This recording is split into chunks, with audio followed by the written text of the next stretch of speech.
And now, live from the studios of Freedom's Phoenix, Ernest Hancock.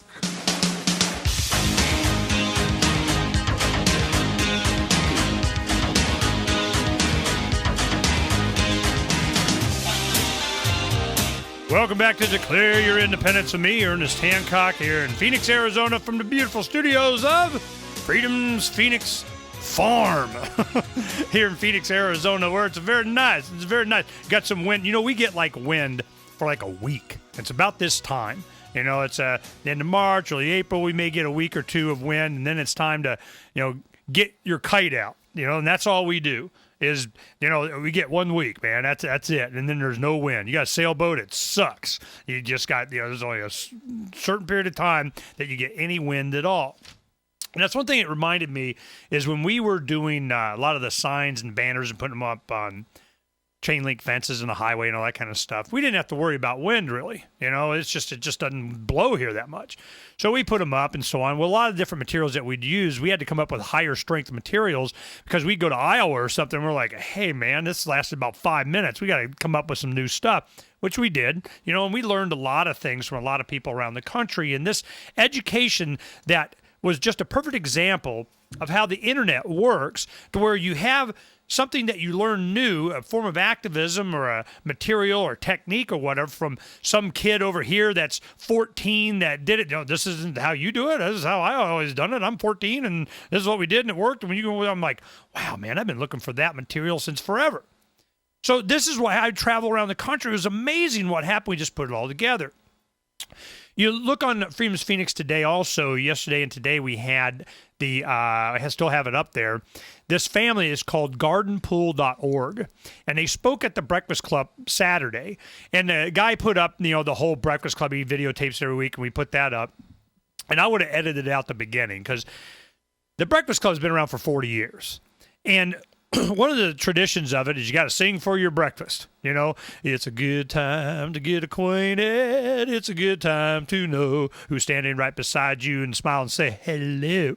And it goes on and on and on. We have a bunch of different songs and so on. It's been around for 40 years. So we do that, so I get to embarrass myself with that. But at least it was in a key that I could sing instead of doing, Don't Stop Believing Journey thing, at my birthday party. That sucked. But it set the bar lower, get other people encouraged to do it.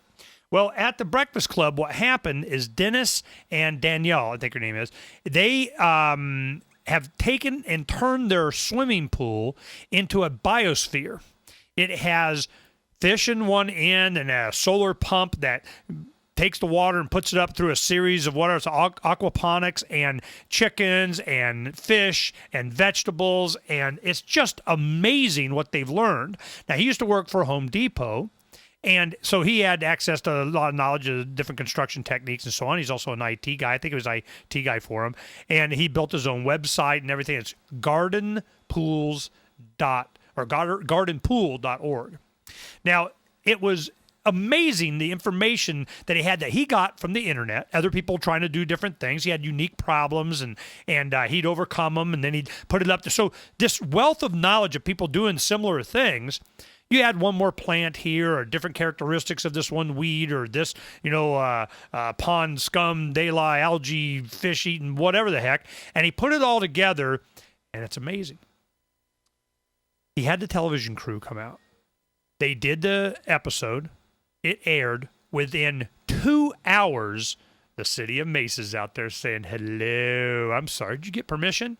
Well, they had done the research and found it. So they were in compliance and everything. They was like, oh, man, got to get the seal of approval. Now, who the heck would that? Whatever. Here they come. So he said the only thing that was concerned, we didn't know, was that what they did is they put a framing like the framing in a house over their pool, created a greenhouse out of it. And then it's kind of contained so they can, regulate humidity and so on too. They even grow things like breadfruit and taro, these tropical items. So it was surprising that the city came out and they're measuring the thickness of the tarp that they had over it. They're going, okay, you just made it. Because they were 0.14 mil or something like that. And if they'd been 20 mil, instead of 14, it would have been considered a permanent structure. I'd have to tear it down. Oh, you made it by that much. And I'm just, you just want to backhand these guys. And their thing is that, look, man, we don't sell any stuff. We barter things. Hey, we barter. I keep saying the word barter because the second you start selling things or offering whatever, boom, here comes the man. So that's been a great resource, and we'll get that video. You have the video up now of the actual presentation they gave their Breakfast Club, and it's an hour, and it's great. You learn a lot. I encourage you to go watch that. The other, even though it may be embarrassing, all of us singing. But the other thing is we're going to go out there and we're going to go ahead and do a live videotape that will go in with a lot of the other videotaping that we have doing what we're doing here. And Donna's willing, okay, we may do a little, if we got chickens, all we got to do is add a little, we even got a fish pond. We may just incorporate and do and kind of, we can do it just to see if we can. But they are already doing it. They're here in Arizona. We can videotape. Maybe I don't have to do it.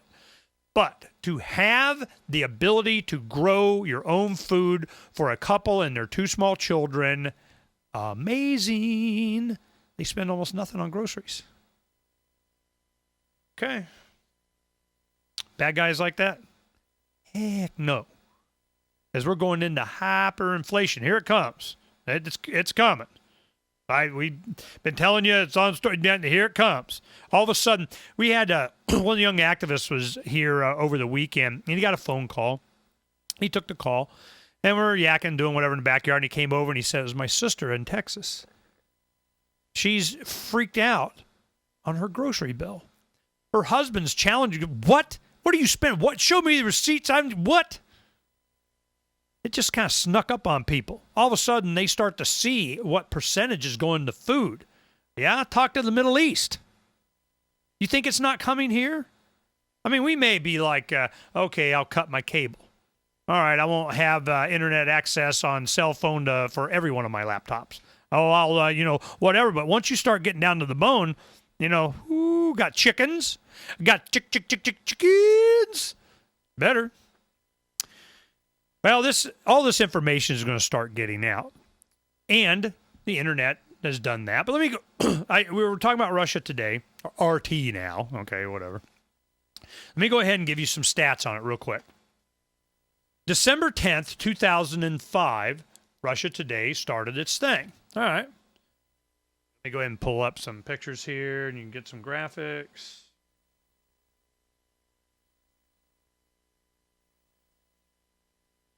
Yeah, that's more entertaining for the video audience. There you go.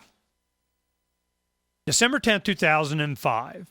It's owned by ANO TV Novosti, which is, it's kind of like PBS. You have some funding from here and private and this and that and everything. Bottom line, U.S. government. So look, just consider, RT the PBS of Russia. All right, so that's what's going on. The slogan. Question more. Question more what? I know we want to question. Here, question authority. Well, is that what they're doing? Maybe not, but they want you to question. It's out of Russia. It's in Arabic, English, Russian, and Spanish. Broadcasted worldwide via cable, satellite, and internet. The headquarters are in Moscow. It was formerly called Russia Today. They call it RT now. It has website is rt.com. Go to rt.com. It's availability terrestrial. I mean, you can get it everywhere. And then it lists a whole bunch of their satellite stations and channels in different countries and blah, blah, blah. RT, previously known at Russia Today, is a global multilingual television news network based in Russia and funded by the Russian government. RT was the first all-digital Russian TV network. The service is aimed at the overseas market, similar to CCTV, DWTV, France 24, NHK World, and broadcast through satellite and cable operators throughout the world. Got some other stats on it, too. We'll get that after the break. But, there are so many avenues of getting the message out that's bypassing the United States corporate media. And we have a magazine coming. I'm going to show you what that's going to start looking like, too. Stay right there.